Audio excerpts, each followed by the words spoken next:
teach for whoever is out. He's the sub. She's the backup teacher. I've been the tech teacher, I've been the tutor teacher. Hello, sunshine. Wonderful Wednesday to you. I'm Coy Wire. This is CNN 10, where I tell you the what, letting you decide what to think. Lots to get to today. Not a lot of time to do it, so let's get to it. We're going to start in China, where the nation's longest holiday is underway. It's the Mid-Autumn Golden Week, and for National Day, they're celebrating the 74th anniversary of the People's Republic. Officials say they expect nearly 900 million trips to be taken during the 8-day holiday period. That's a lot of people traveling by car, by boat, train, or plane. A 15% jump, in fact, from 2019. Now, during all this holiday travel, there will be a big boost to the economy. China's Ministry of Tourism predicts that people will spend about 780 billion yuan, or 109 billion US dollars. That's a 20% increase compared to 2019. This will be a welcomed boost. China's economy has had a sluggish year, but after being cooped up during the COVID-19 lockdowns, young Chinese folks are excited to be able to travel again. And they're sharing tips on social media about how to make the most of their holiday on a budget. There is hope that a return to growth in China's manufacturing sector and a surge in travel during the Golden Week holiday could help the economy pick back up. China is also facing challenges in the form of high debt, high unemployment rate, and an aging population, and housing market troubles too. That's despite some of the measures that have been taken recently, like lowering interest rates and easing home and car buying restrictions to boost the economy. China, the world's second largest economy, is in a slump. Prices are dropping, the real estate market is in a cash crunch, the youth unemployment rate is so bad the government stopped publishing it. And some local governments are so broke, medical benefits for seniors have been cut, leading to protests. Tough times across the country. Yet this is the Chinese economy government officials are eager to show the world. Bustling factory floors, a free trade zone, and an industrial park dotted with international companies. Among the sights we saw on a state-sponsored trip to northeastern China, rare access inside the heart of what many call China's Rust Belt. Are you able to have success despite all of the economic challenges facing China right now? China's economy as a whole is improving. We are confident that we can make a corresponding contribution to the general trend of development. That confidence seems like a contrast to reality. Officially, China's economy is improving based on GDP, but the rebound isn't as fast as many investors had hoped, especially in a post-COVID world.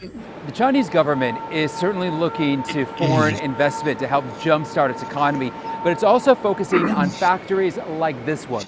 An effort to make sure it still churns out enough products for export, keeping China as the world's factory. At the same time, upgrading key industries, especially tech, to become self-reliant or even leaping ahead of the U.S. and other rivals. Needed solutions as China remains one of the biggest drivers of global growth. A slowdown in China is going to impact everyone else in the world. You will have the effect, of course, in demand, you will have the effect in prices, and so on and so forth. China saw so much growth in the past, economists say eventually it would hit a wall. Now it's hoping some of the industries we saw here on this trip will help the nation climb over it. 10-second trivia. Which of these U.S. government agencies is responsible for preparing for and recovering from disasters? FAA, FDA, FTC, or FEMA? FEMA. If you said FEMA, you are correct. The Federal Emergency Management Agency was established in 1979 by President Jimmy Carter. And a belated happy birthday to you.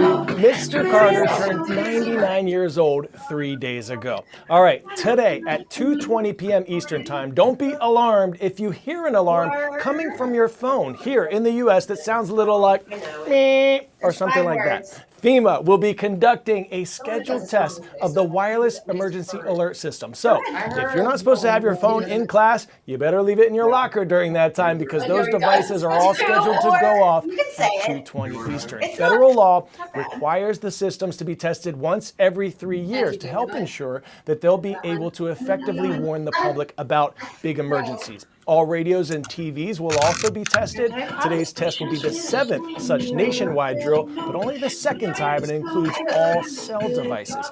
There have been some alert system hiccups in the past, like the false alarm at the state level that woke some folks up at 4 in the morning. Notably in Hawaii in 2018, a university worker hit the wrong button, sending out a false alarm for an incoming missile. You got that point. Lost their job after that incident. Driverless vehicles are continuing to pop up all around the world. Once just a tailpipe dream, we now have driverless taxis in certain cities, even driverless tractors tilling farmland. But our senior automotive reporter, Peter Valdez de Pena, explores whether we'll ever get to a place where driverless cars are fully accepted. He says a truly driverless world might always be 2 years away. The idea of driverless cars, I think, has been around since cars became commonplace on American roads, certainly since the 30s. My favorite movie when I was growing up was Herbie the Love Bug, where it's this Volkswagen that's essentially a self-driving, conscious entity in an automobile. It's the funniest thing ever seen on wheels. Go back to the '64 World's Fair, and you had companies talking about driverless cars with somebody in a control tower talking to you about, like, okay, take your hands off the wheel now and we'll take you home. This idea has been around because it just seems so obvious. Automobile, self-moving, well, it should be fully automobile and drive itself. Some 46,000 people a year die in automobile crashes. Ready for number 2? Autonomous cars, if they become ubiquitous, would virtually eliminate them. The thinking is, since the majority of crashes are caused by quote-unquote human error, if we eliminate humans, we would eliminate the error. But let's face it, when driverless cars are in the news, they're in the news for screwing up. Whoa, whoa, whoa. Oh, no, we're going on the wrong side of the road. So the challenge is we've got machines interacting with people. Self-driving is one of the reasons that people are working so hard on artificial intelligence. It's one thing to keep the lane on the highway, but to actually fully drive requires an almost human-like ability to improvise. In the years I've been covering this industry, fully autonomous cars are always 2 years away, and they keep being 2 years away. Now, when it comes, it's not going to be all at once. For example, already we're seeing things like in agriculture with self-driving tractors. Farmers can go out there and program the machine, go home, have breakfast, work around the farm, while the field is plowed by an autonomous tractor. This holds the promise of democratizing automobiles. You don't have to have a driver's license. You don't have to know how to drive. When the world gets to a point where a mom or a dad can take their kindergarten-age kid down to a car and say, here, son, get in this car. It's going to take you to school. Because it's one thing for me to get in a driverless car and be willing to take that risk. When I can put a young child in that car, that's the ultimate test. You want to do that?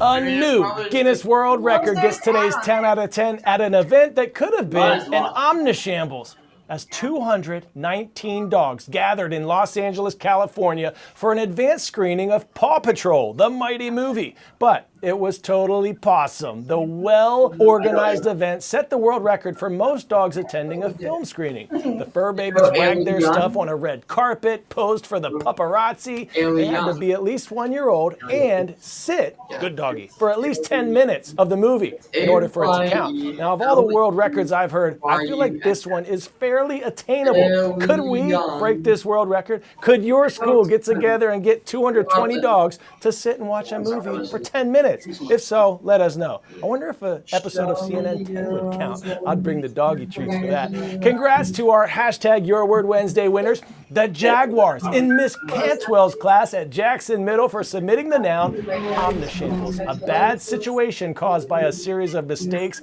and poor organization.